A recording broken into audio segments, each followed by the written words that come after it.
Welcome everyone to the second panel of today's conference. It's the panel on economic options, resource politics and environment. My name is Jochen Luckscheiter. I'm a program coordinator in the Cape Town office of the Heinrich Böll Foundation, and I'll be moderating this session. Just to briefly outline the purpose of this panel, let me start by saying that no matter whether you're optimistic or pessimistic about Africa's future, you would probably agree that in order to sustain the economic growth that has been achieved over the last 10 years in a number of African countries, African states need to structurally transform their economies.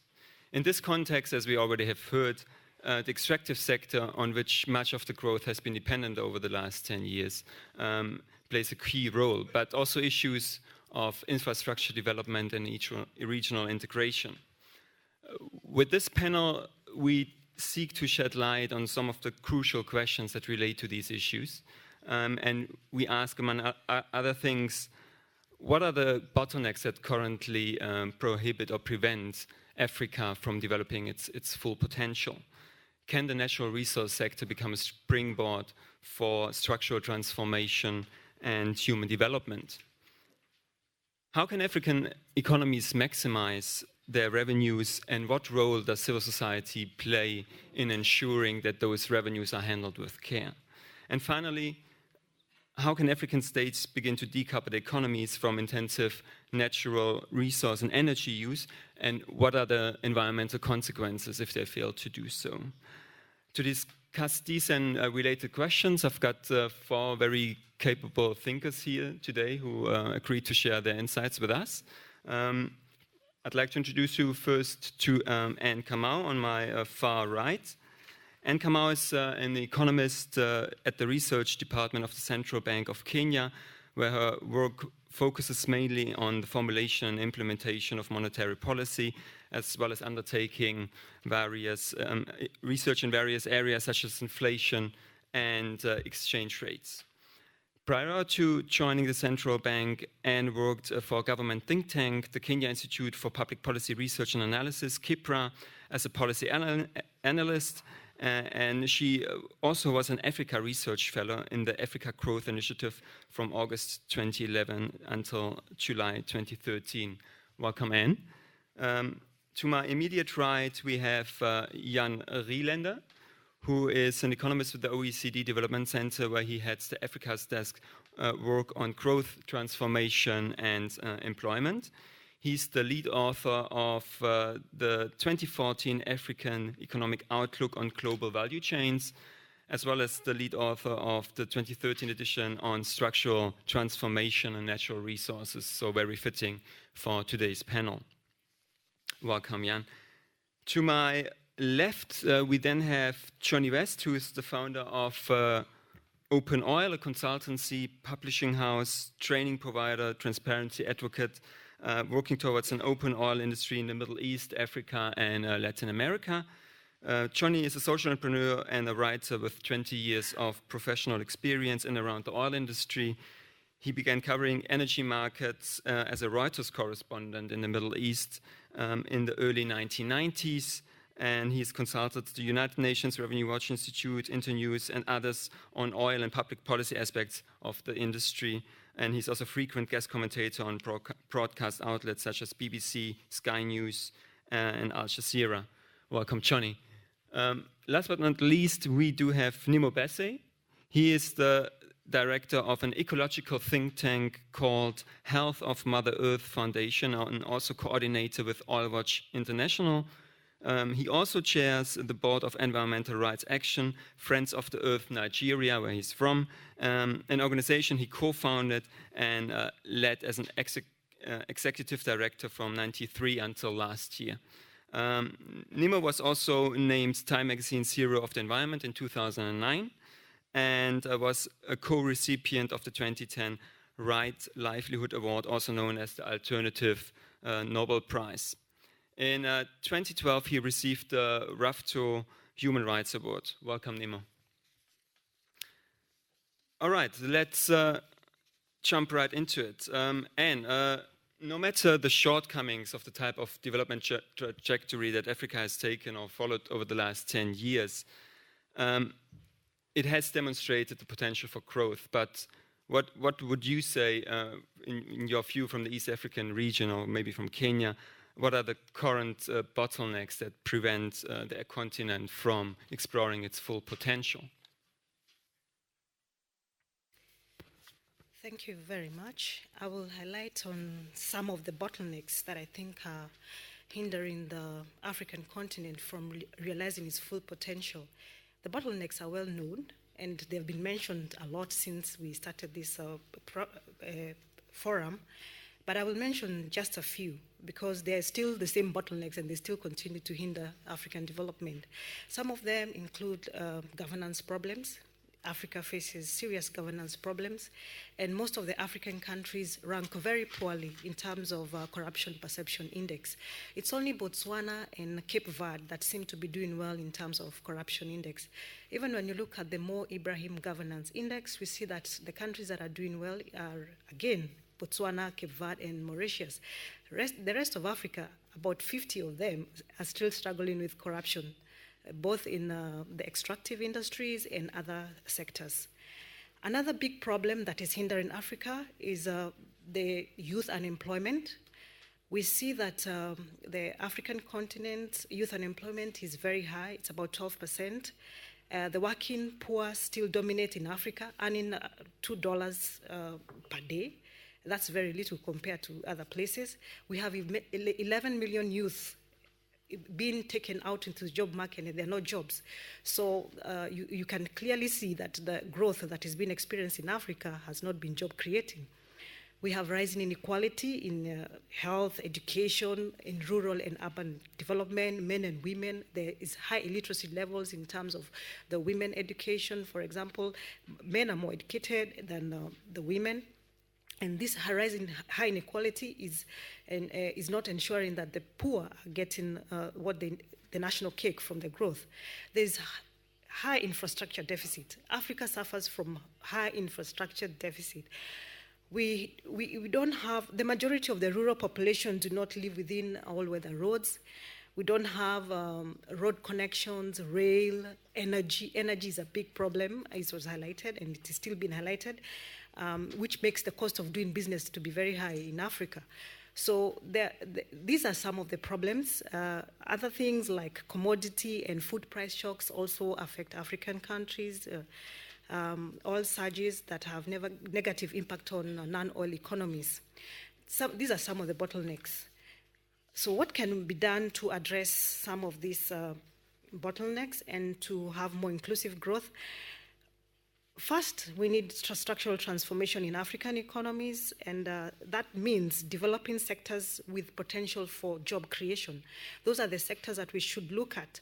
For example, we need to develop our agriculture sector, and by agriculture sector we mean that the small-scale farmers, not the commercialized, because we want to create jobs, we want to remove people from poverty, and the majority of farmers are women, and we know that when we empower women, we have more development dividends.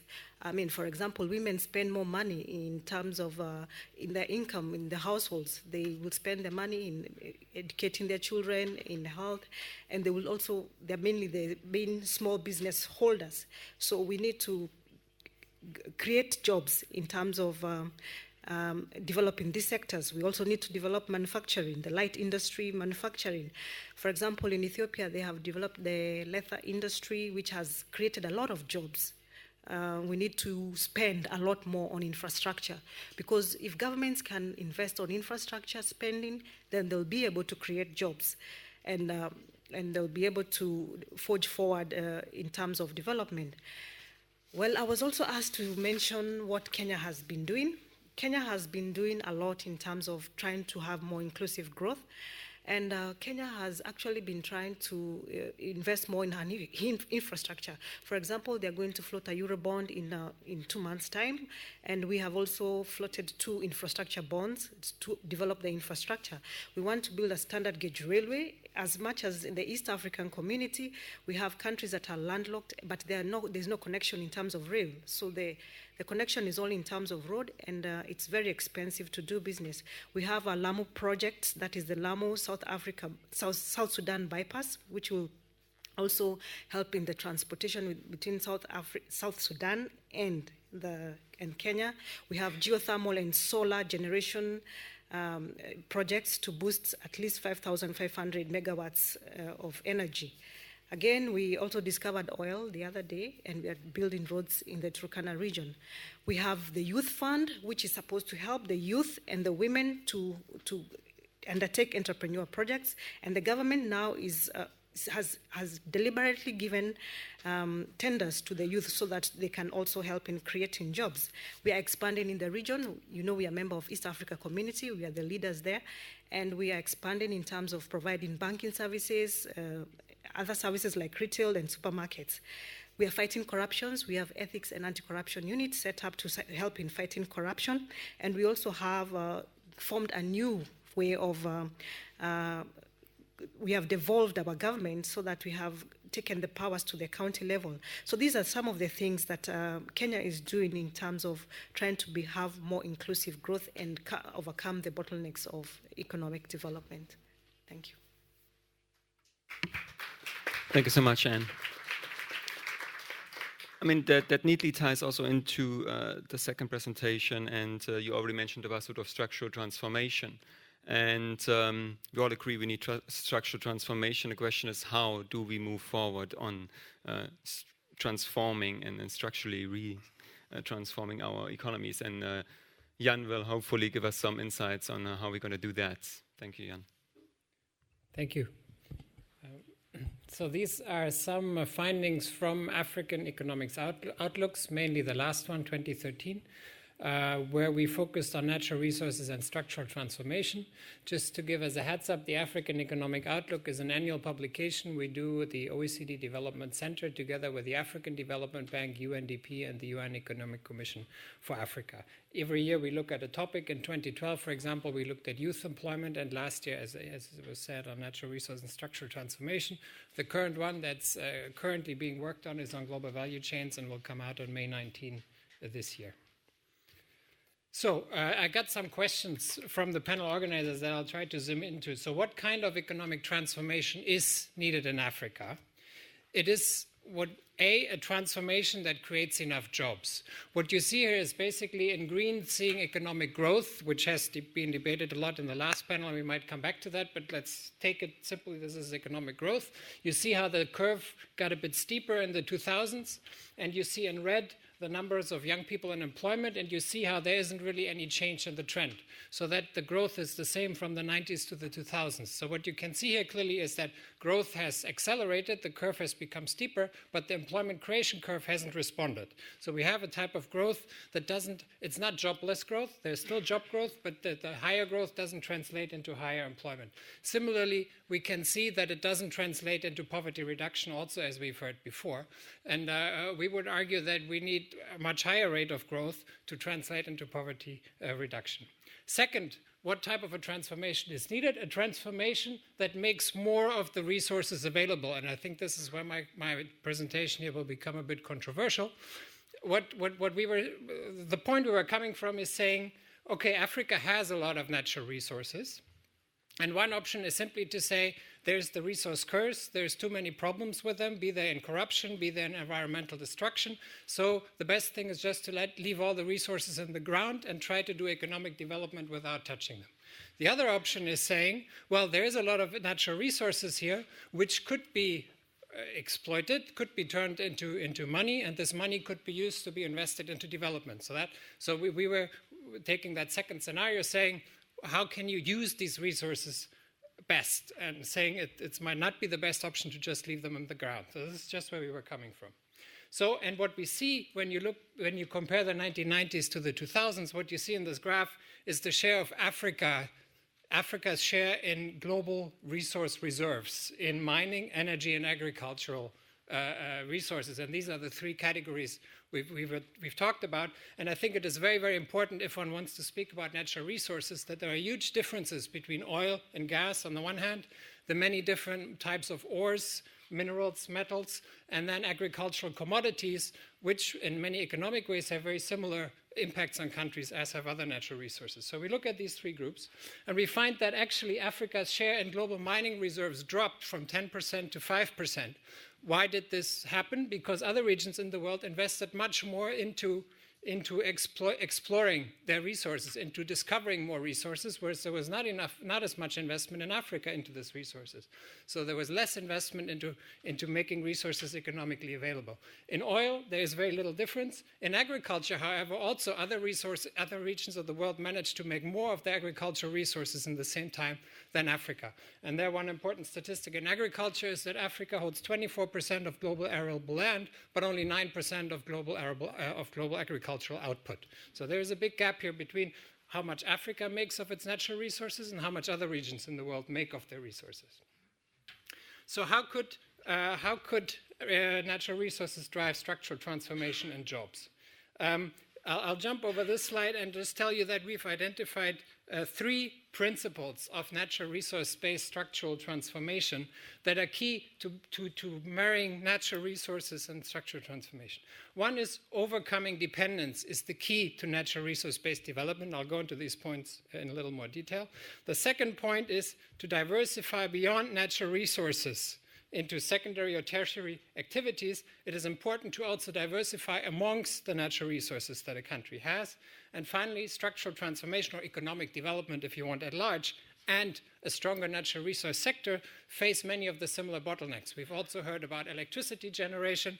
For example, I think the movie that we just saw was a great example showing that if we take basic agricultural production as a natural resource-based sector, it faces the challenge of having better fertilizer, investing into fertilizer plants, which really fits in here well. Let me just... What I wanted to... Okay. I'll just show you this one here, which I think is very important. When we speak about natural resource-based development, what we wanted to do is go out, which ones are the countries that have actually succeeded in developing with natural resources. To mind come countries like Sweden, which has a lot of iron ore and forestry resources, California, which in the 19th century was basically just oil and gold, and also countries like Malaysia, Indonesia, Chile. And what's common across these countries is that you find that they've been able to increase the reserves, the resources they have per capita, which means there's been a lot of investment into the natural resource sector.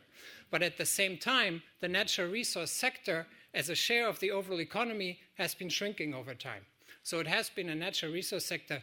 Mining is hugely important in Chile, but taken together, all the other sectors of the economy have become much more important, so that there's a growth of all sectors, and that the key problem is dependence on natural resources. That's when prices become volatile, that's when rent seeking starts, when political power is linked to natural resource income and then wants to prevent the rise of power in other sectors. That's when all the problems start. The moment you can overcome dependence, natural resource-based development can work quite well. And just an interesting story is that, for example, Stanford and Berkeley, two very famous universities in California, started both out as mining schools in the 19th century. So just to show that the exploitation of resources was the start also for the development of science and technology. What today is Silicon Valley started because there were mines. So the exploitation of natural resources and economic development have been intrinsically linked in many countries that have natural resources. What are the risks and the challenges? They clearly are, I think the biggest risk is wasting the opportunity of using these resources well. And then certainly there is the problem of volatility and resource dependence, rent-seeking, corruption, conflict. I will just mention them quickly, and maybe we can go into them in more detail. Let me also...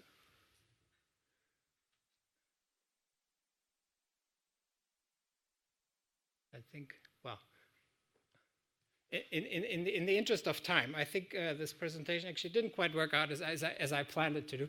In the interest of time, I'll just sum up here.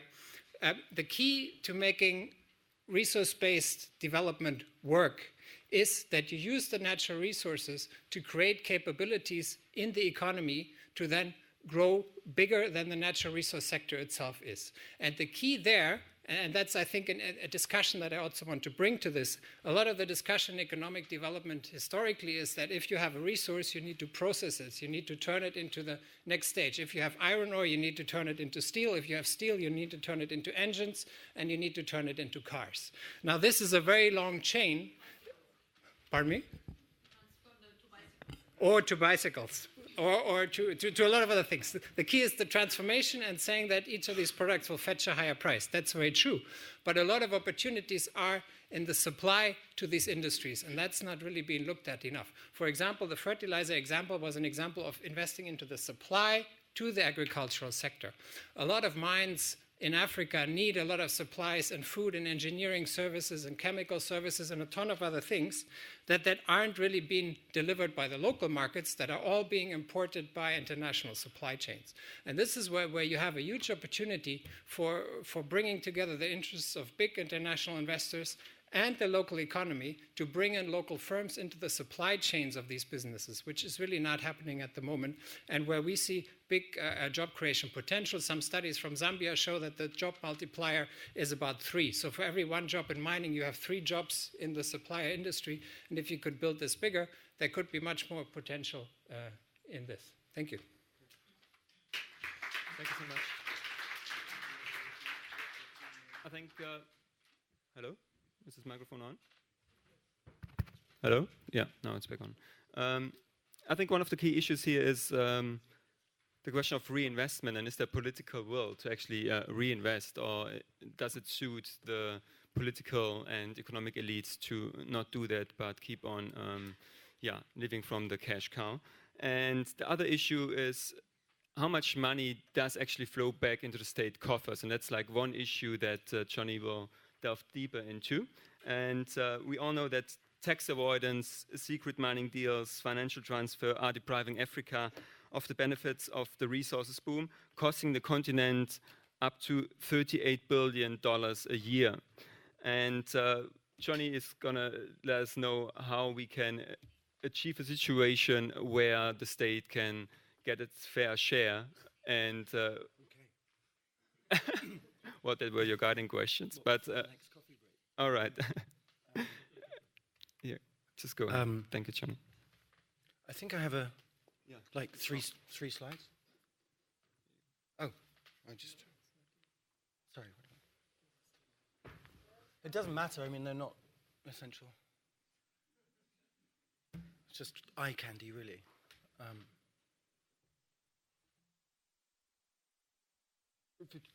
We just get to that first, the next slide. Sorry. How do I do that?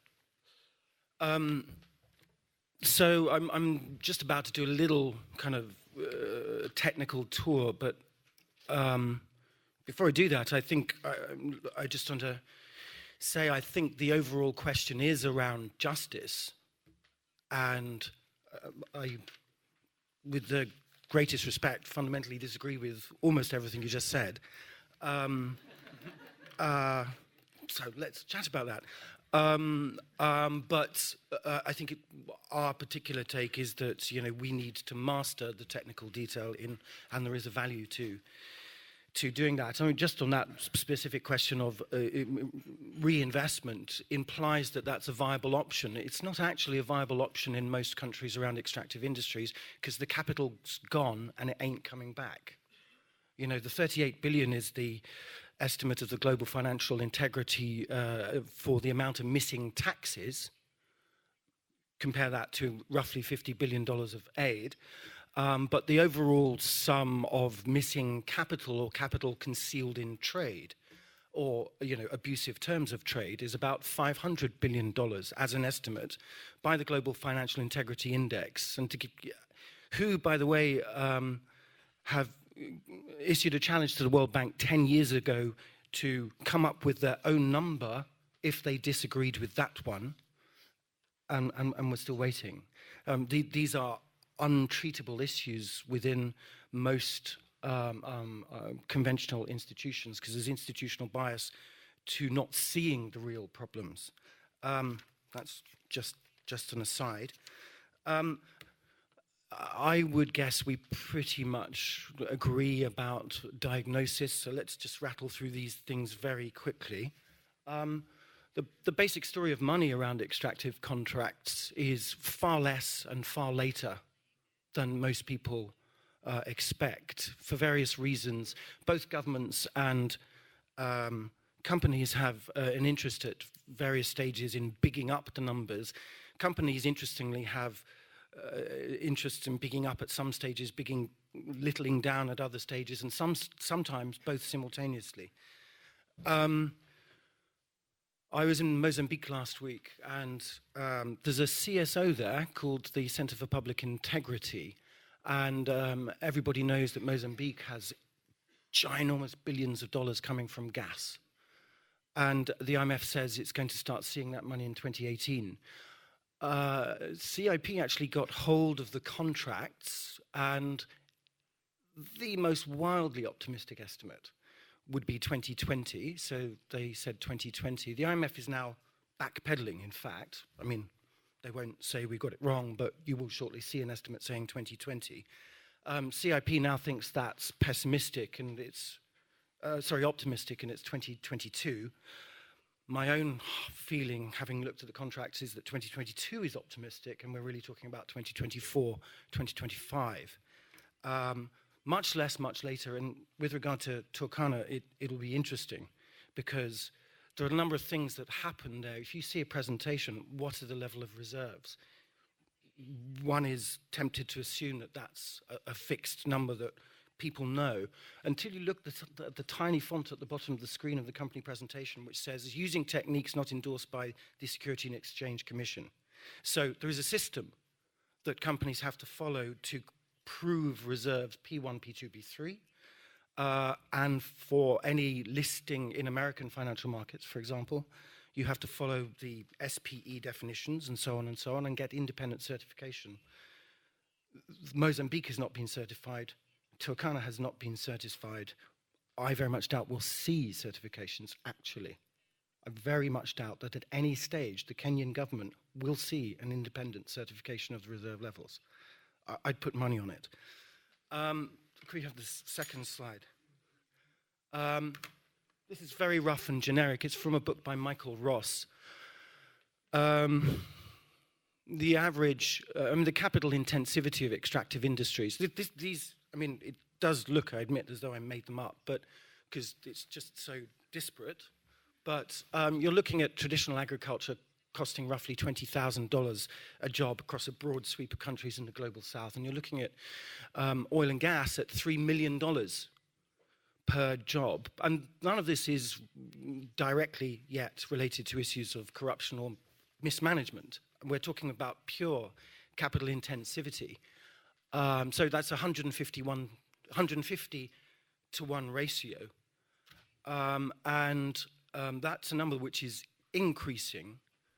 I was amazed to learn just before Christmas that the proportion of mining in the United States, which is open cast, as you may have gathered, I love technical detail, but I think this is significant, is increasing and is now 80%. In the last 20 to 30 years, the proportion of mining in the United States, which is open cast, has massively increased, which seemed a bit counterintuitive because you think the technology gets clever and smarter, so you do more pinpoint and drill more holes in the ground.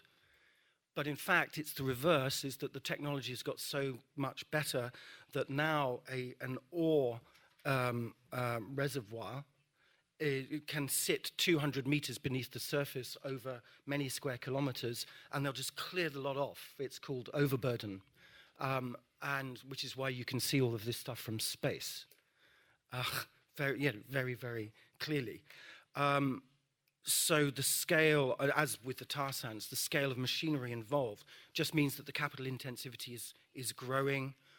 More oil is offshore, more of the offshore is deep offshore. The Arctic will happen soon. And that will never significantly change. There are no numbers, and I in the friendliest possible way, challenge you to produce numbers. You come from an organization which is about numbers, to produce numbers, specific, grounded numbers, which show that shared infrastructure, 3 to 1, okay, 3 to 1 would take the oil down to, let's say that there are no indirect jobs for agriculture. Let's just give that. But so then the oil number would come down to a third. Still look at the disparity of the third of the column on the right compared to the column on the left. I feel as though the international institutions as a whole are failing us, but the good news is it's there to be taken, the policy debate. And the last issue is, just very briefly, of course, so the first slide is just money going to government. The second slide is, what are the externalities, shared infrastructure and so on. Sorry, just on that last point, just for a brief example. In Mozambique, in northern Mozambique, in Tete province, you have a project from Vale to produce coal. And they're going to build a railway, in fact, through Malawi to the coast. And so they're going to ship 80 million tons of coal from Tete. And the question was the shared infrastructure and the fact that this is a remote province, and therefore, it would be really significant if that railway was available for other use. And so the plan is that railway will have a capacity of 84 million tons, 80 million for the company, and 4 million other. And quite possibly other at predefined times, which may or may not match other factors which would maximize the benefit of that. So you're talking about a 20 to 1 ratio, and that's going to be pretty typical. And whatever indirect ratios you get for indirect for jobs and so on, 27 to 1, you see these numbers, they're never checked, they're never grounded, and they still, with the most optimistic string of assumptions, wouldn't add up to the amount of job growth one would get in many other sectors. And then the last point is that's, of course, before you've factored in the externalities that are not yet monetized. This is a very conservative estimate. The two lines represent income to the Afghan government,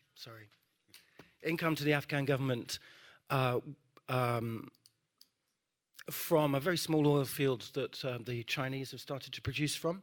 The top line is, now, and the bottom line is with carbon pricing. And if you think that carbon pricing is, years away, it's interesting to consider that Exxon now has an internal carbon price of $60 a barrel, Shell $40 a barrel, BP $40 a barrel, Total $34 a barrel.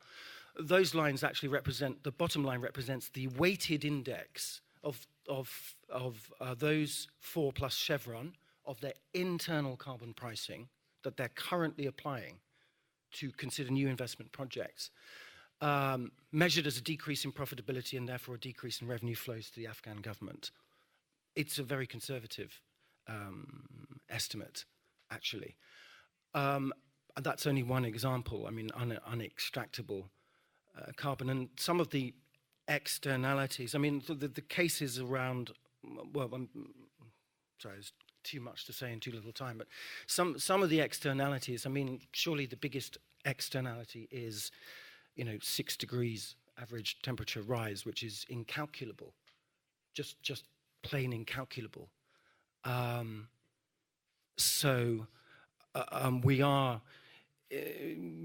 We're still struggling with linear tools, but we're looking at non-linear effect. So that's the last kind of preliminary comment I would have. Thanks, Johnny. I will give Jan also the chance to respond to your challenge after we had the last presentation. And with the last presentation by Nimo, we're going to delve a bit deeper into the aspect that you mentioned last. That's the externalities, environmental costs. And I believe Nimo comes from a country that has devastating experiences with the externalization of costs onto the environment, but also onto communities. So, Nemo, the floor is yours. Thank you very much. We have a saying that it is very difficult to wake up a person who is pretending to be asleep. And so when I hear about Africa rising, the first thing that comes to my mind is that Africa has to first wake up. And the challenge for us to wake up is a challenge to secure justice on the continent. We've had historically so much injustice inflicted on the continent. And as Kumi said, Africa is so rich under the ground that no matter what anybody thinks, that has impact on what happens above the ground. The reality of what we see in Africa today has been programmed over centuries of relations with other regions of the world. And I want to quickly also agree that the World Bank is not a World Bank. The name should be changed. It's not a World Bank. You can't just, in a true bank, you could buy shares and if you have the funds, but no matter how much money a country has, you cannot get beyond a certain level because certain other persons must always be at the top of the bank. And so a lot of what we see playing out is not because countries don't know what to do. It's because countries are subject to certain power structures that need to be exposed and overthrown. It's not a thing that would happen necessarily in boardrooms or conference halls. It's something that may need more drastic and more intense resistance.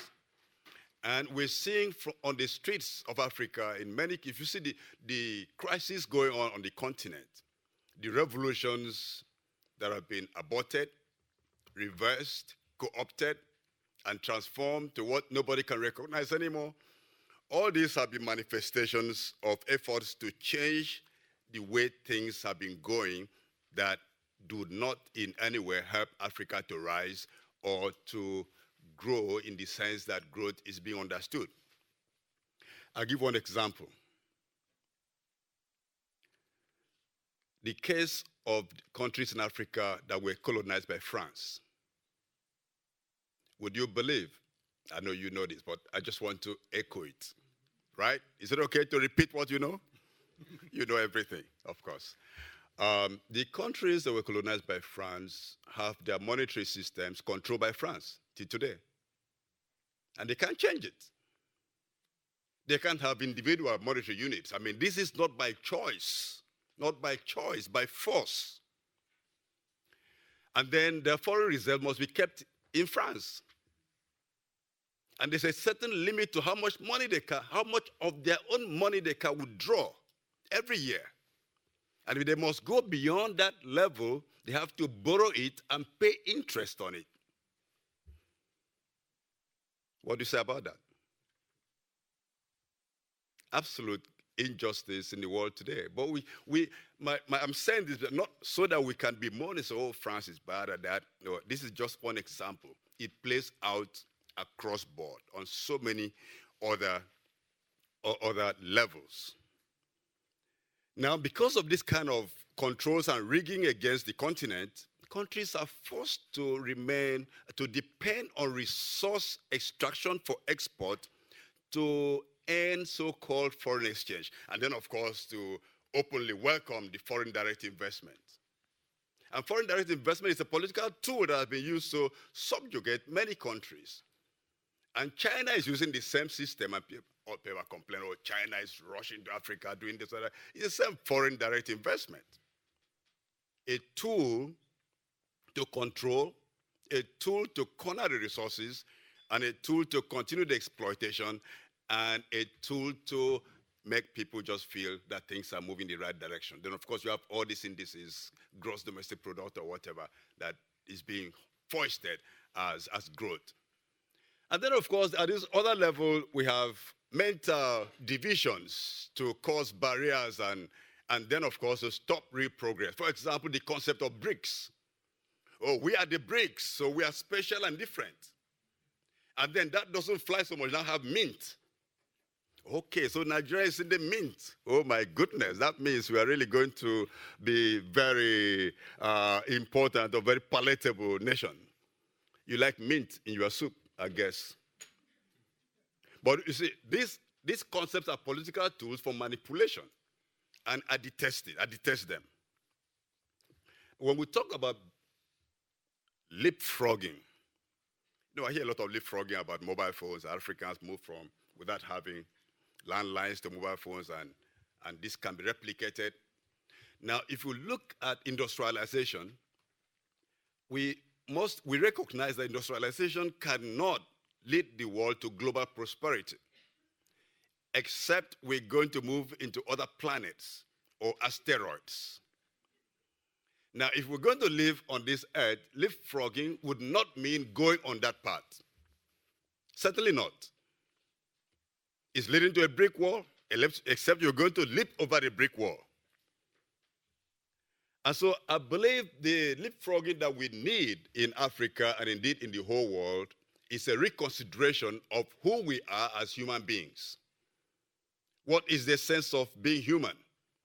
What is our relationship in the midst of all the species on the planet? Are we the lords of the planet? Are we part of the planet? Where did we come from? Where are we going? How best can we live with the environment? Now, the continuous viewing of the environment or the planet as a tool for marketing, for exploitation, is leading us to more and more crises continuously. More wars. Of course, democracy is being promoted through the barrel of the gun. Democracy in Libya means bomb Libya. Democracy in Iraq means bomb Iraq. Democracy in different places mean all this kind of unacceptable use of destructive forces. And all this for what? Resource grabbing. I was very interested when I saw the grab. I hope this is not for me yet. That the chart that showed that Africa doesn't have as much mineral resources as other parts of the world. So why is the focus so much on Africa? Africa is bleeding to death. In fact, right now, it's not only the resources that are being targeted, the land itself. Africa has 25% of the world's arable land, and the argument about free land in Africa is so nauseating. On one hand, you hear that the population in Africa is too much. On the next level, you hear that Africa has too much land.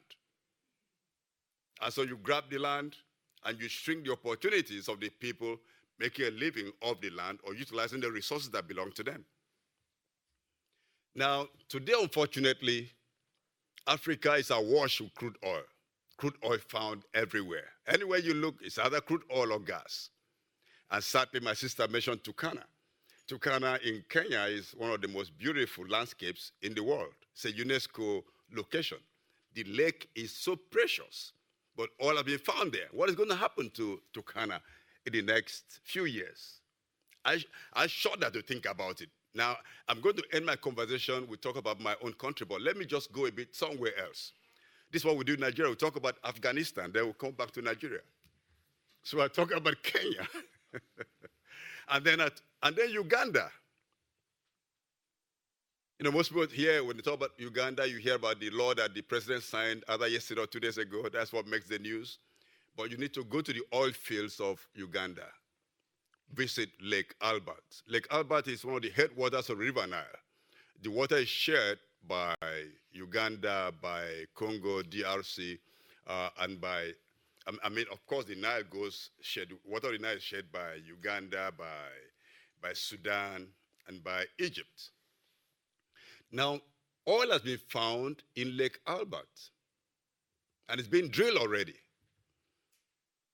Oil is found in a nature reserve, where you have very delicate and very valuable biodiversity. The last time I visited, an airstrip had been built in the nature reserve. for the oil company. And when the aircraft is coming in, the workers have to drive the animals off the track so that the aircraft can land. And you can imagine what to be the result, what to happen in that area in the next few years as oil exploitation intensifies. Now I end with the situation in the Niger Delta. This time last week I was in Ogoniland and some other places in the Niger Delta, just to remind myself about the reality of where we are and what the blessing of crude oil can be.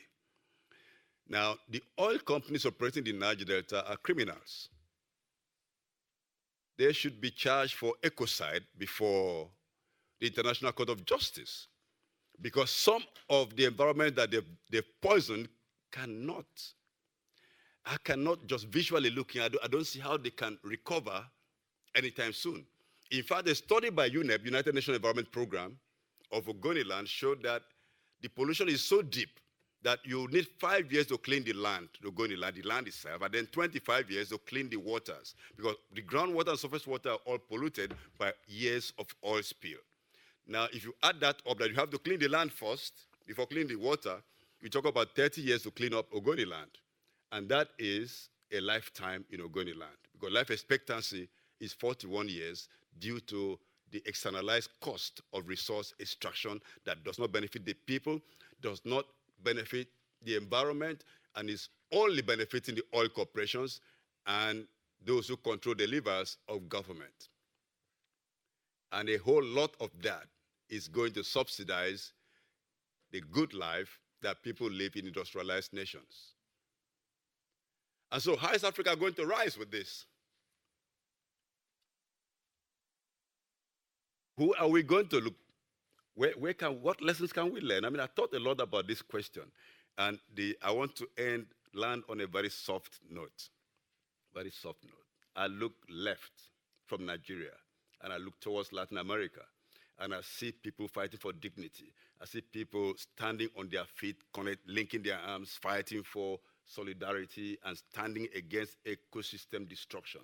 I think this is what we need in the whole world, to get everyone in the global north, in the global south, to stand together in solidarity, to defend Mother Earth, and to stand against corporate capture and destruction of our economies, environment, and ways of life. Thank you so much, Nimo.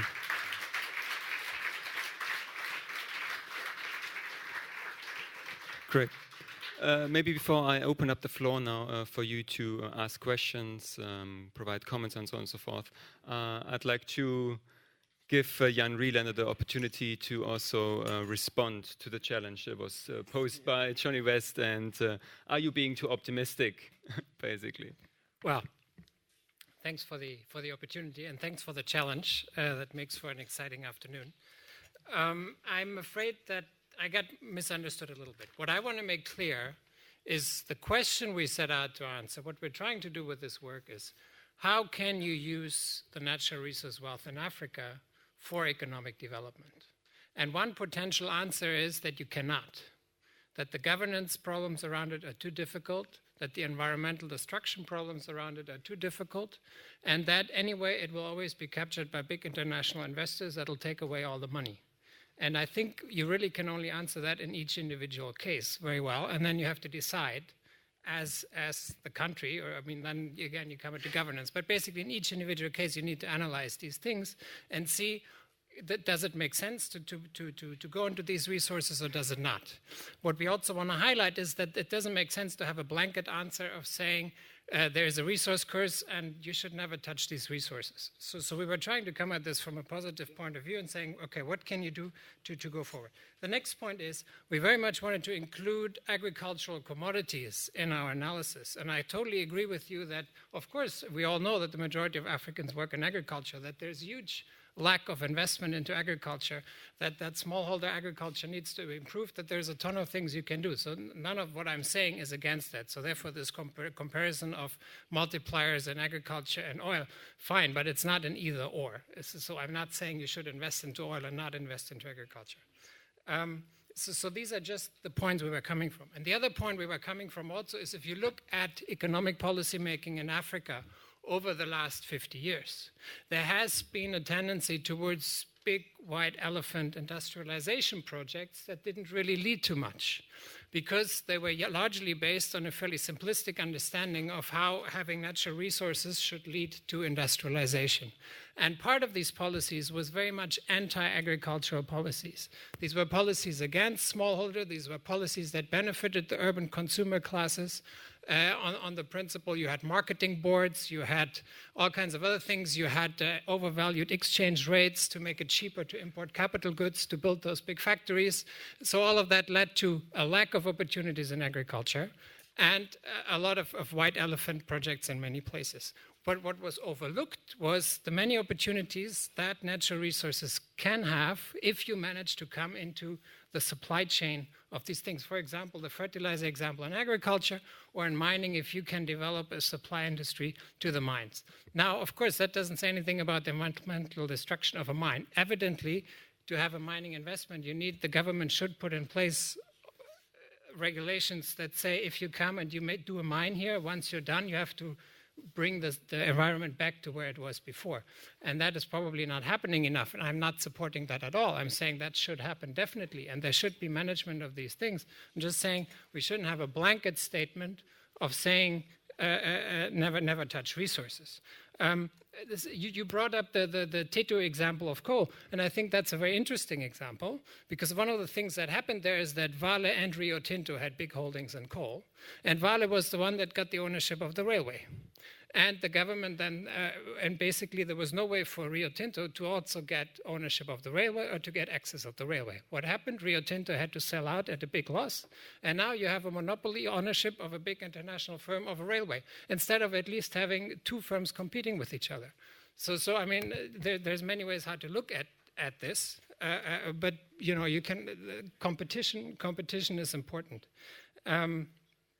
And I think the climate change, what's come up a lot is when you go into oil, we cannot keep burning fossil fuels because of climate change. I'm not challenging that at all. I completely agree. The question is, okay, but then if we as a world community say that, what do we give Africa then for not exploiting its resources instead? What we were looking at is how can Africa make use of its natural resources? If the world community decides that it doesn't want anymore to produce fossil fuels, then it needs to find other ways, because Europe, the US, other parts of the world have developed using their fossil fuels, have developed using their mining resources. So if we decide Africa cannot use these resources, then we need to find a way how to reimburse Africa for this. The key is, where should all the resources come from in Africa to make economic development happen? And I think I would challenge everyone here to try to be a bit more constructive. I mean, we are all very critical of things, which is good, but let's try to come to solutions and not just criticize things. Thanks. We have data. We have empirical data, and it's not being used. So I, by the way, totally agree, and I really appreciate the discussion, and I totally agree with the idea that it's case by case. But let's look at the case by case, because we've got data, hundreds of projects, thousands of projects. Where is a case in which there has been a decision not to extract? You talk about it as a theoretical principle, which I fully agree. One would expect, if that principle was being rigorously applied, we would be able to cite dozens of cases where there was a decision not to extract. But I can't cite one. There's Yasuni, which failed. By the way, the Rio Tinto story, as I understand it, doesn't relate to competition. The Rio Tinto CEO had to resign because they valued they got the type of coal wrong. They valued it at 4 billion, they bought it for $1 billion, and now it's been written down to 300 million. That's the CEO of Rio Tinto worldwide resigned as a result of the overestimate of the coal asset in Tet. But where are the instances? There are value chain paradigms constructed by the World Bank, UNDP, various others. Some of them have decision to extract in them. Some of them don't, and if you ask, they say, oh, well, it's implicit. But, I mean, there are clearly many tens of thousands. There are over 1 million working oil wells in the world. there are many tens of thousands of decisions to extract. How many decisions are there not to extract? And if that number is vastly less, do we really think that these are genuinely rigorous decisions that are being made? Okay, very quickly. We don't want to have a two-way conversation here. Sorry. But also, okay. Okay, I'll say it if maybe I have a chance later. So And would you like to react to that? Yeah, I wanted to say it's not about whether we should extract or not. I think the issue should be what are the revenues that the government is getting compared to the oil companies? Do we know how much that revenue publicly? What will the revenues be used for, and how will the communities benefit? So it's about how the revenues is going to be used to help the communities come out of poverty, but not just extracting and using the revenues for other things. Can I? Yes, can I? Yeah, very quickly. Right, Nima. Thank you. And afterwards, I'll open up I to just the floor. wanted to jump in to say that at least I know one place that oil extraction has stopped, and that is in Ogoni land, because Shell was expelled by the Ogoni people in 1993, and they are never going to go back there except they can clean up the environment. So that's a big victory, and it's from people's power. That can be done because the people have seen the impact. And really, if you consider the cost of cleanup of the harm done by the oil sector, it should be very easy to say, let's move away from this source of energy. It's just because the cost is totally externalized to the environment or the people who live in the oil fields. That's why it still looks attractive. It's not attractive at all by any means. Johnny, can I maybe open up to the floor first, and then you can probably throw in what you want to say in response to one of the questions that will come up now. Okay, first, I'm going to take 3 questions at a time. Please introduce yourself, and please let us know to whom the question is directed, if to anyone in specific. And I'm going to start over here. Okay. My name is Doris Kuhn, and I'm the Director General for Africa at KfW Development Bank. Comment and question. Well, comment, I agree with Anne. To me, it is very important that the money that has to be derived from, or that is being derived from natural resources, ends up in the government budget, and that it is well spent. These, for me, are the key questions where I would like to listen to the panel, what their ideas are on that. And then another comment, I do think that the World Bank and the IMF are a bit too much of the boogeyman here in the discussion. Some of you sound as if just they were not there, Africa wouldn't have any problems. I doubt that. And I also think you overrate the importance of these institutions today. And I was also in Mozambique in November last year. I met the same gentleman that you met, but I also listened to the discussion on the issuance of an 850 million bond that was kind of given out to a new company called Imatum without any transparency at all. And this 850 million bond was signed up by international capital markets. There were people somewhere in the world betting on the future riches of Mozambique. Well, did that money end up in the government budget? Was it spent in any transparent way? No, it was not. I also met a pretty desperate, actually, representative of the IMF locally. I met the so-called G19, that's the World Bank and, well, Germany and other donors, who were proud in the past that Mozambique was actually like one of their darling countries in terms of installing through budget aid, transparency in the budget process. All very nice. All of them are pretty much irrelevant now. The government of Mozambique said, well, you have nice talking. I issue my bonds, and that makes me independent. But does that automatically translate into development? So I would like to hear the panel a little bit on that. Thank you. Thank you. Gentleman over here.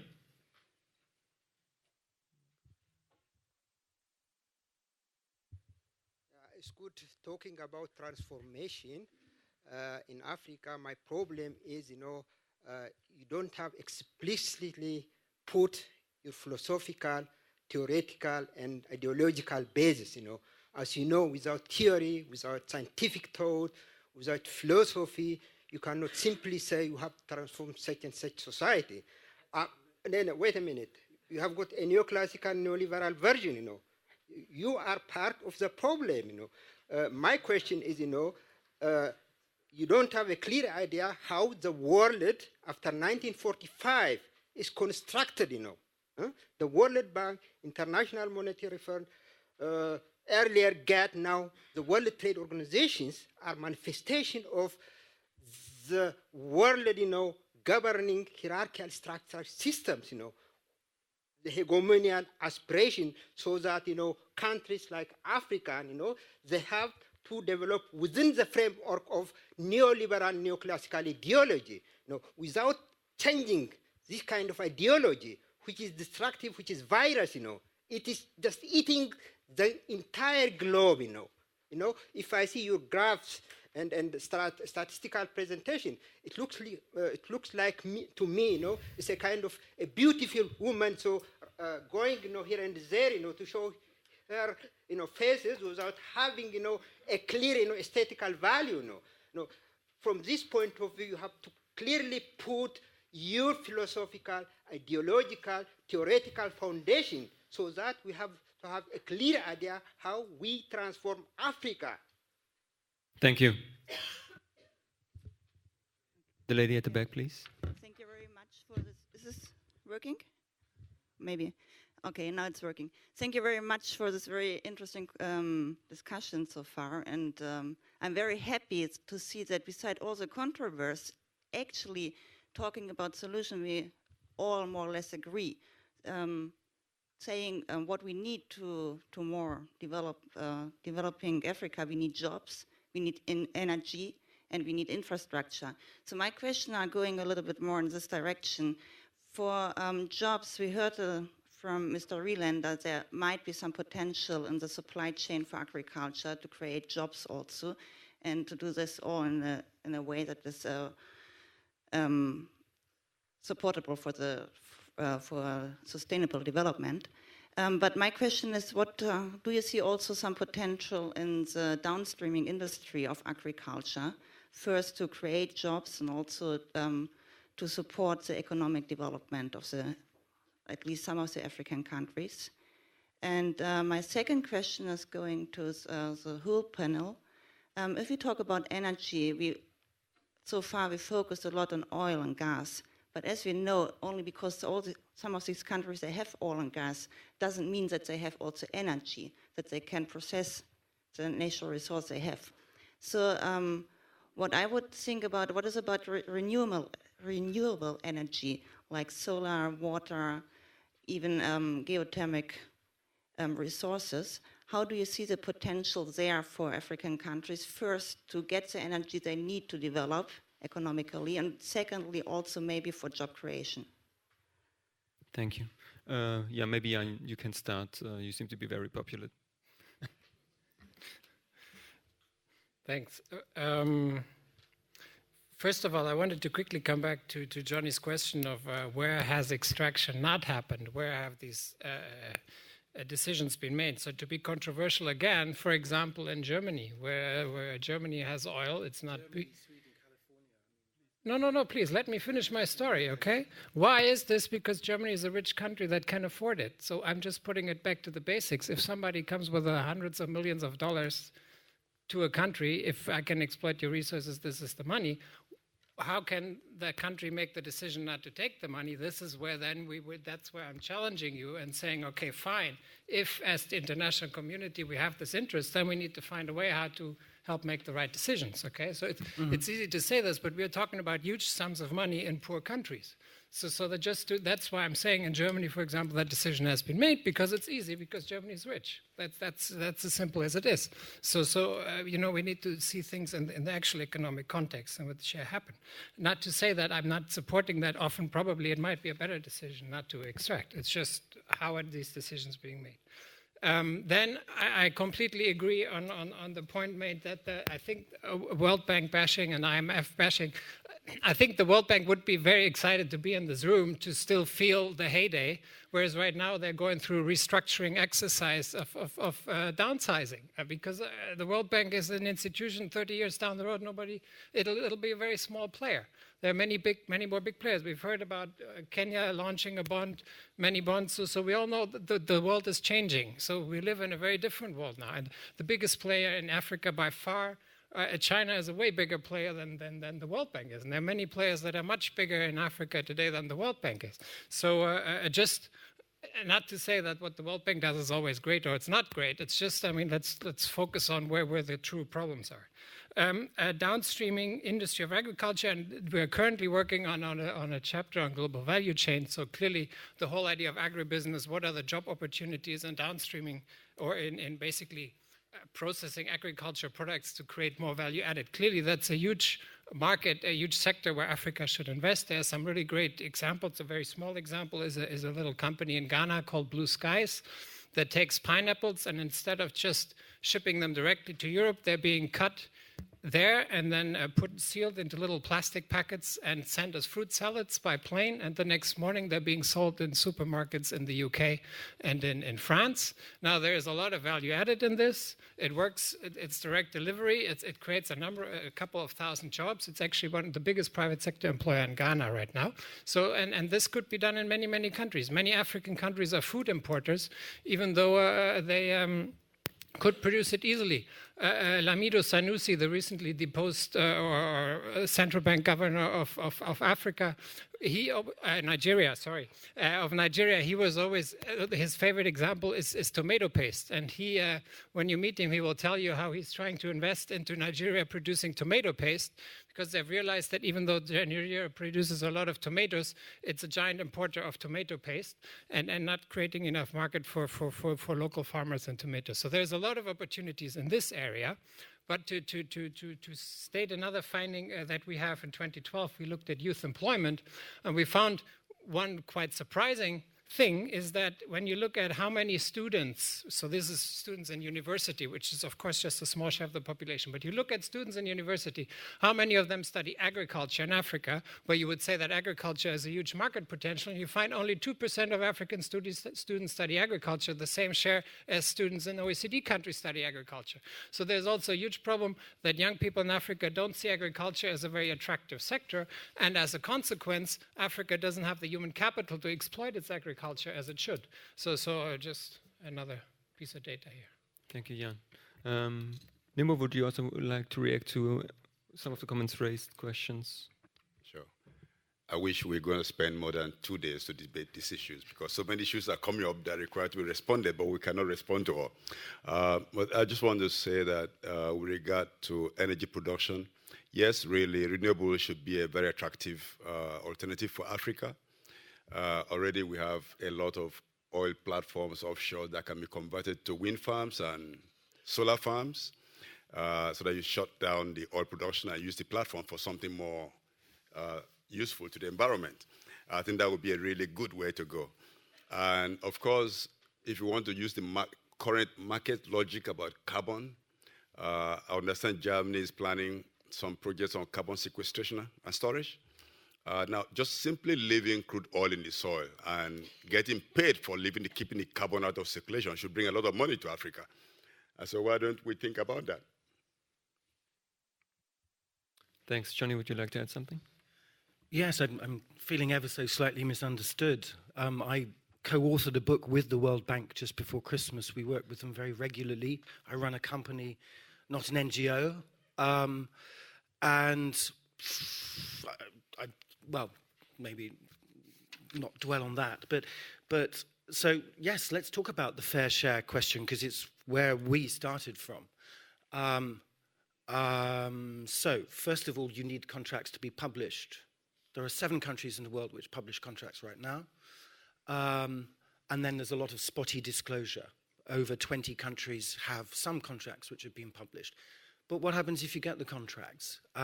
There are fiscal tools. Some of them are complex, some of them are simple. You have a metric known as the government take, which for development purposes is unsuitable for a number of reasons, but nevertheless predominates within that field as GDP does within economic growth as a whole. But let's take the simplest possible example, which is a royalty. We think a royalty is pretty simple, right? Because a royalty is what's known as an ad valorem royalty. In most minerals, means it's the percentage of the market value of what's pulled out of the ground. So a 3% royalty should be pretty easy to calculate. Okay, so I'm in Sierra Leone in October with the people who were in the government and negotiated the contracts, and they're trying to figure out why, if iron ore sells for $130 a ton and they've got a 3% royalty, they are not seeing $3.90, they're seeing $2.25. This, by the way, is not a question of any suggested illegality. The company is openly stating, here's our $2.25 royalty. It hasn't gone disappeared anywhere, there's no 5% company, there's no question of blatantly illicit capital flight. We're not in the realm of corruption here, we're in the realm of existing practice. Why is $3.90, $2.25? Well, there's a net back agreement, which means that the company's selling to its own affiliate in China at below market rate. There are various other explanations for other portions of it. So, if you do the maths, that's you're over 40% off. But this isn't, remember, this is not corruption. You're over 40% off on the simplest tool. And the people who are puzzled by this and don't know how to solve their problem are not NGOs shouting and shrieking and doing all of those other personalizations that one might imagine civil society does, which I think is a little bit ad hominem, but let's leave that. These are government officials who don't understand why, with the simplest tool, they're getting 40% left, despite a series of explanations.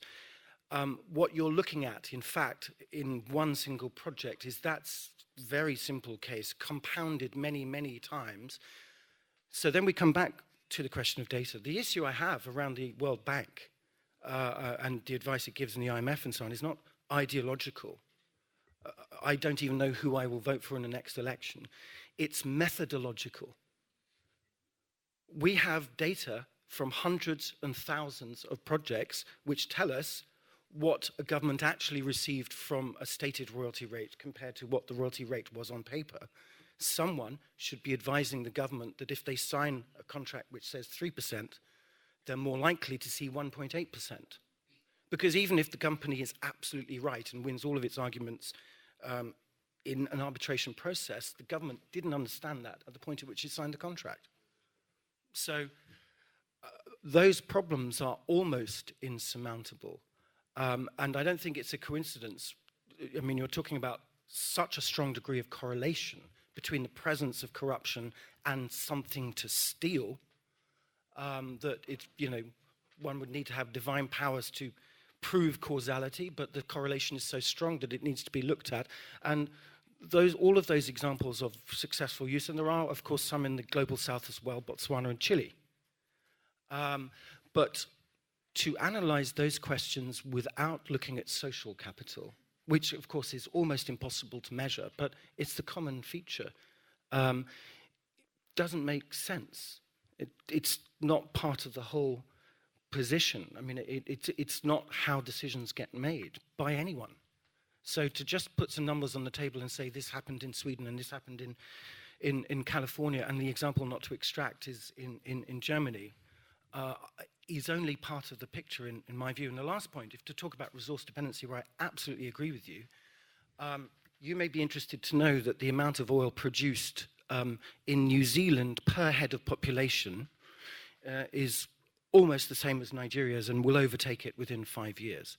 So just as we're here today to discuss the problematic of talking about GDP, it's very problematic to talk about resource wealth. Again, not ideologically. I really want to stress this. This is simple methodology. These methodologies are imperfect and imperfectly applied, and we can make them a lot better, and that would make a significant difference. I really don't want to be put in an ideological pigeonhole. There's nothing I've said justifies that. Thanks, Johnny. Can I come in there? And would you like to add something to this first round of questions? Maybe I can just say that there's a lot of effort in African countries, and I can give an example of Kenya in trying to move away from just depending on hydro energy, in moving into depending on also the geothermal energy. We have the wind energy and solar. Apparently, Africa is blessed with a lot of sun and a lot of wind, and we are moving into those. And we are having bonds to help us develop in this geothermal and solar and wind energy. Thanks. I'm now going to take a second round of questions. There was one gentleman at the back. I'm going to take him first, and over here, and then Christine in the front. Thank you. Yes, hello, Professor Fall again. My question is for the gentleman for OECD. I wonder why is the OECD guidelines are still not binding? Because if they were binding, social responsibilities and environmental responsibilities on corporation would certainly be part of the solution. But they are not binding on purpose, nor the World Bank extractive industry. They are made that way to allow the gray zone and juniors. I'm teaching in Canada, a country who has no colonial past in Africa, and who became the main stronghold for the mineral sector. And this has been achieved because of downsizing of the state, because the African state earned just 4% on royalties. So how can we address issue of employment when we don't calculate that it is impossible to develop with 4%? The whole hypocrisy behind this thing is that the issue of resources is an issue of plundering. How many of you know that what happened in Mali is linked to the gold of Germany that is hijacked in United States, in France, and Britain, that been asked for years, and that it was President Sarkozy who armed the Tuareg in Mali to organize the capacity of reconquering the gold of Mali. And these are things that people like Ken Saro-Wiwa were asking for ages. You are saying that we have to teach fishing. Africa knows ecology because they have lived in harmony with nature, and this is in fact the amnesia of this global capitalist system. So I'm just questioning, why is it that the OECD guidelines are still not binding? Thank you. Sorry, my name is Bianca Dienfeld. I'm a consultant in development cooperation. I would invite you to look a bit back and compare with today's situation. The role of foreign direct investment in Africa, and particularly in extractive industries, is a very old issue. So, and the responses were setting standards, creating transparency, trying to influence the allocation of governmental revenues from that, and have a vivid NGO scene drawing the attention on injustice issues. Is it better today than 40 years ago, or is this still the same old story? Thanks. Christine? Christine here from the Heinrich Böll office in Nigeria again. Maybe it's a question towards Anne. It's also a bit of a concern that what kind of development narrative are we looking at? You all had your own perspectives from a very particular viewpoint. What we experience in Nigeria is a kind of, I don't want to call it aggressive development narrative, but this Africa Rising that Nigeria embraces boils down to, okay, if you're not with me on this development, you must be against me. So this discussion, what we showed in the little film of Jigawa State investing into organic fertilizer is really exceptional. They don't regard it as political because they're just taking a logical choice, looking the desert into the face. But if you look at national politics, where Nigeria tries to position itself as a major hub for the production of chemical fertilizer because it now has the gas to produce this fertilizer, you know, the one time I dared to ask the question, so where is the role of organic? I was told by the Minister of Agriculture, look, the last time they tried this, 30 million Chinese died. And he was referring to the Cultural Revolution, and that was pretty like, shut up, baby. And we meet that from time to time, that governments now embrace this development narrative in the most determined way. So where is that space? Where is the entry point? You know, and if Kenyan government has all these plans on infrastructure development. Do they see boundaries when they plan for infrastructure development? There's geothermal, so there's renewable in there, so you might think, okay, here's a government looking at the kind of more sustainable options. But is there any regards paid to, there is a limit to what you can do with resources. There is a limit to what you can extract out of the ground and do with it. And from the Nigerian perspective, I'm very concerned. Obviously, as an international NGO, it's not easy to kickstart that debate because of the climate justice argument. Oh, now you Westerners, you came with cancer, you came with HIV, now you come with this climate thing. You really don't want us to prosper. It's difficult. So I'm looking for the entry points where you can engage governments to at least know about the boundaries and the limits of what they are doing in terms of development. Thank you. Maybe we can start with you, and okay, well, then let's take the gentleman up. We wrap this round up. Thank you, moderator. I was thinking that I'll leave my comments until when I give my talk, but maybe it's relevant here.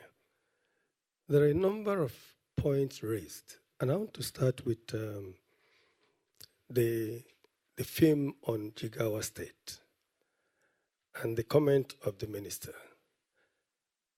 Let's get a number of things straight.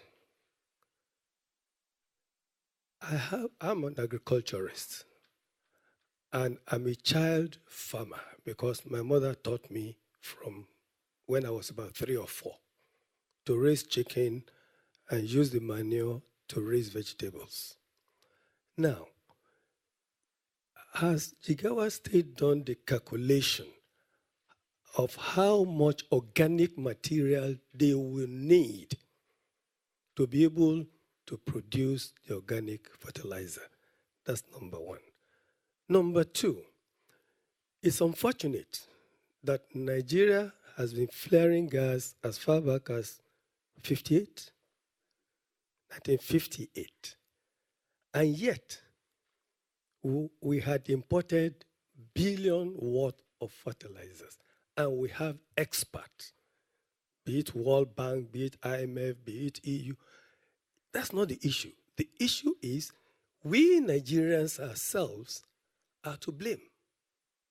But on one hand, I thank West for saying that he's talking about methodology with the World Bank, for instance. The World Bank came and said, look, scrap this, scrap commodity board. I was born and bred in Kano. The pyramids of groundnut that were in Kano were done by smallholder farmers. Commercial farmers tried it and they failed flat. Go to Mokwa, the land is still there. So I think we should try and get things into perspective. The federal government has decided to look at agriculture not as a development issue, it's a business. And if a 40-year corruption system was taken off by using electronic wallet and people get their fertilizers, their inputs directly without middlemen, without round-tripping, I think that's a positive thing to commend. Now, my dear sister was saying that, let's look back 40 years ago. What is the difference between then and now? Let me tell you one thing. The victim is still the victim. The dancing table, the dancing chair is still on. And I think there's need for us to be very, very honest with ourselves. And that's what I like about this so many hours of real heart-to-heart confrontations. They're good, but there'll be need to rethink, all of us, to rethink whether we are sincere in what we are doing. Exploitation happened before.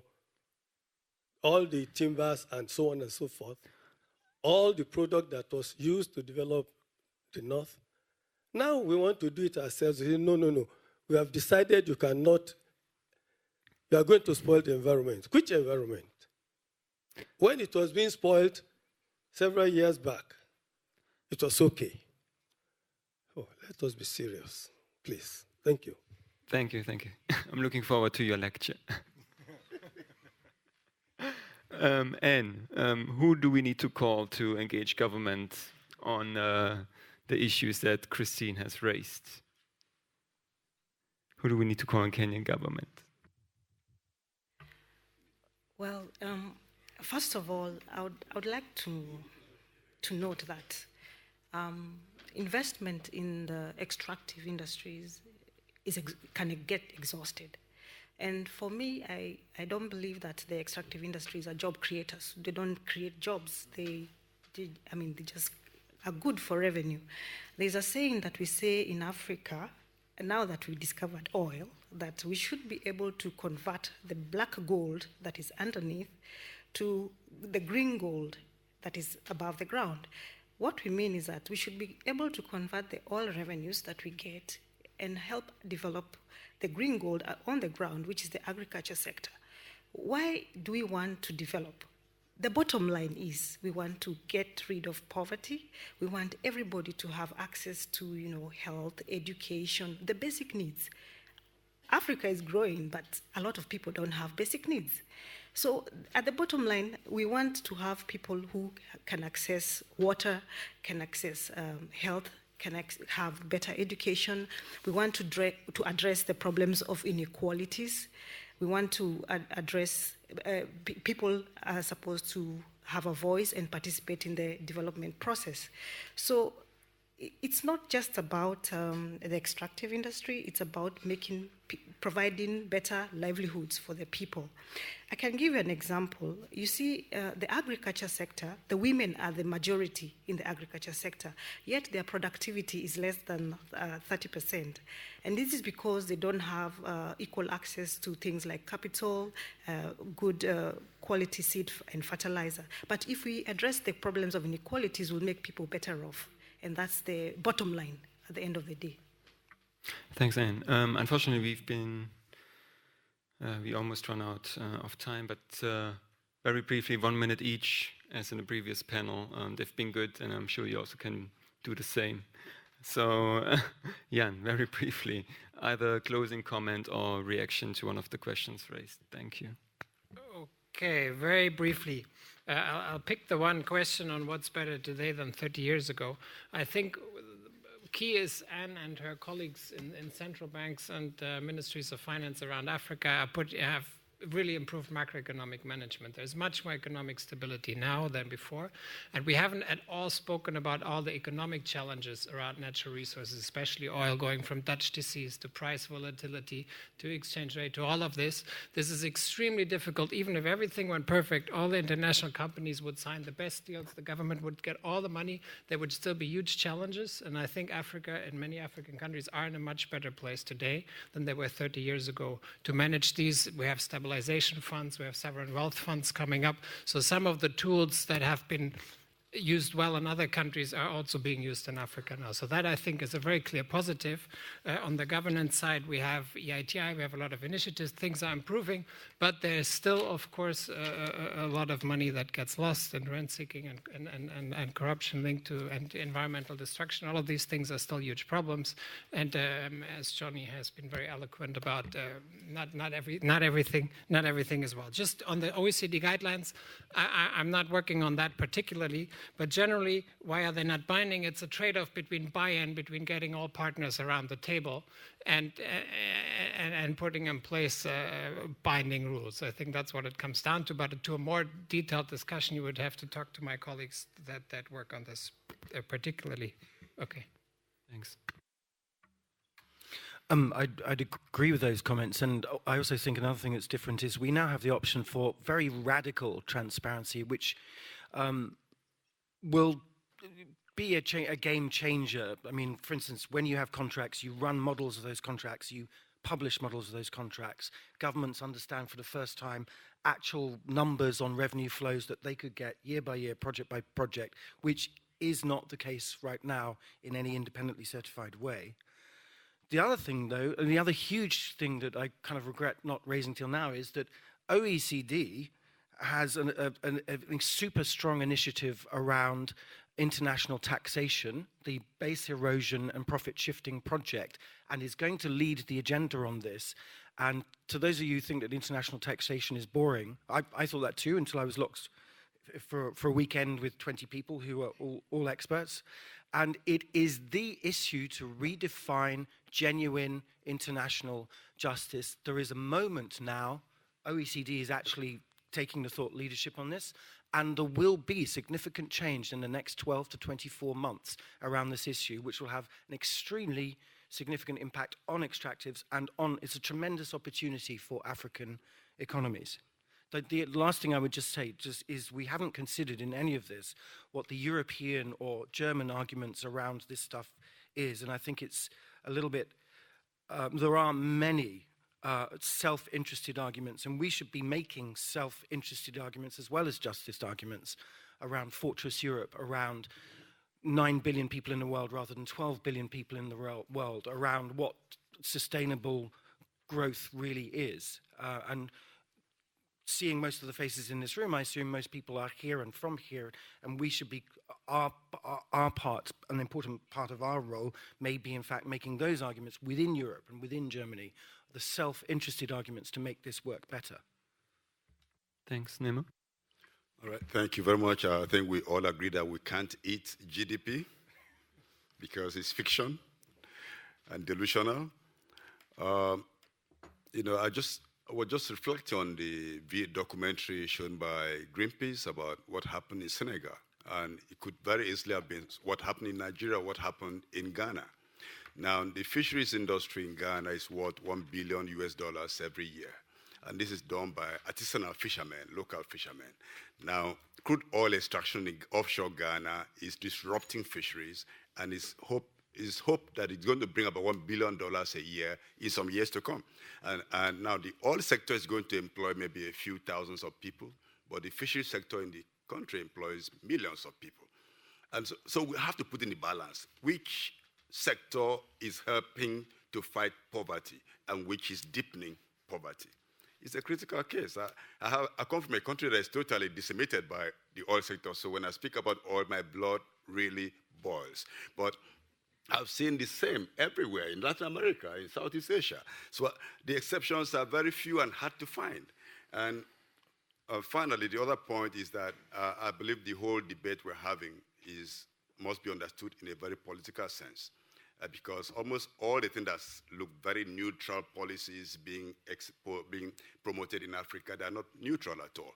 For example, the creation of export-free zones. Do you have export-free zones in Europe? Or in North America? You don't have it. So why must we have them in Africa? You keep having those things that suppress local production. At the center, you want there should be local production. It's not going to happen. So we really need to look, we in Africa need to think very critical about what is going on and wake up from slumber and change this thing. We've had examples of great leaders in Africa in the past. We need more, and I think the young people have to take the lead in our countries, because old thinking is taking us back to the same old dead ends. We need new thinking, and this is why we need to invest in our youth. Thank you so much. I think that's been great words to close this session. I'd like to thank all of the 4 panelists. I think it has been very dynamic, and the biggest lesson I take away is maybe that there's a need for more of these kind of discussions where we really get at each other. And yeah, just thank you again, and yeah, let's give ourselves a round of applause.